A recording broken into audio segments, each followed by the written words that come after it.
بسم اللہ الرحمن الرحیم۔ حضرت عمر فاروق رضی اللہ تعالیٰ عنہ صحابہ نے مسجد نبوی میں بیٹھ کے میٹنگ کی۔ عمر کی تنخواہ بڑی تھوڑی ہے مال غنیمت میں سے، اب تو عمر کے پوتے بھی ہیں، نواسے بھی ہیں، رشتہ داریاں بھی ہیں، تعلق بڑھ گئے ہیں اور عمر فاروق بوڑھے بھی ہو گئے۔ میٹنگ ہوئی مسجد میں، اس طرح کریں کہ عمر کا کچھ تھوڑا سا نا مشاعرہ، کچھ تنخواہ، کچھ خدمت، کچھ وظیفہ بڑھا دیں۔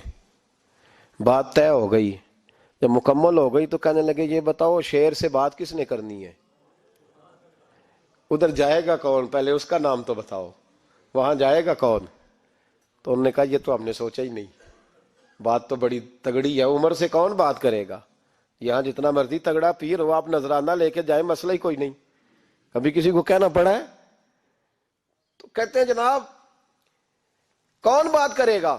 تو ایک صحابی کہنے لگے کہ حضرت عمر رضی اللہ تعالیٰ عنہ کی جو صاحبزادی ہیں نا، حضرت حفصہ رضی اللہ تعالیٰ عنہ، وہ ام المومنین بھی ہیں، حضور علیہ السلام کی زوجہ ہیں، مومنوں کی ماں ہیں، ان سے کہتے ہیں، اور ان کے والد بھی ہیں۔ تو حضرت حفصہ سے کہا تو جناب حفصہ چل کے گئیں حضرت عمر کے پاس، جا کے کہا ابا جی ایک بات کرنی تھی۔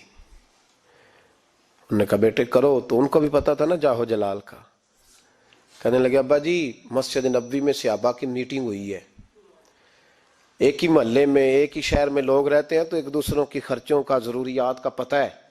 کہتی ہے میں نے پس منظر سارا کر کے بات کی، میں نے کہا سب کو پتہ ہے کہ آپ کے خرچے بڑے بڑھ گئے ہیں، تو مجھے نا انہوں نے حضور کی زوجہ سمجھ کے، قابل احترام سمجھ کے میری ذمہ لگایا ہے کہ تھوڑے سے پیسے آپ کے بڑھانے ہیں۔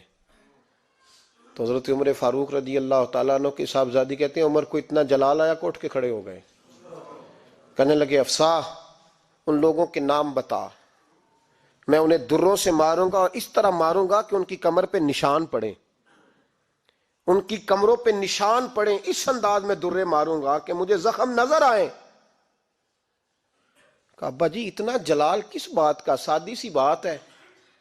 تو سیدنا عمر فاروق رو پڑے، کہنے لگے سادی سی بات ہے، میرے لیے مسجد نبوی میں بیٹھ کے میٹنگ ہوتی رہی کہ عمر کو دولت دینی ہے، لوگوں نے یہ مجھے سمجھ لیا ہے، مسجد نبوی میں بیٹھ کر میرے لیے یہ میٹنگ ہوتی رہی کہ عمر کو پیسے دینے ہیں، اس کو دولت کے ساتھ ہم نے نواز رہے، مسجد نبوی میں میرے لیے کس کو یہ جرت ہوئی؟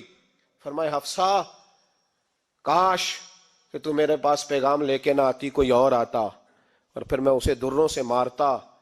حضرت حفصہ کہتی ہے میں خاموش ہوئی تو میری طرف دیکھ کے فرمانے لگے بتا نا، تو نبی پاک کے گھر میں رہتی تھی، میرے مصطفیٰ کا طریقہ کیا تھا؟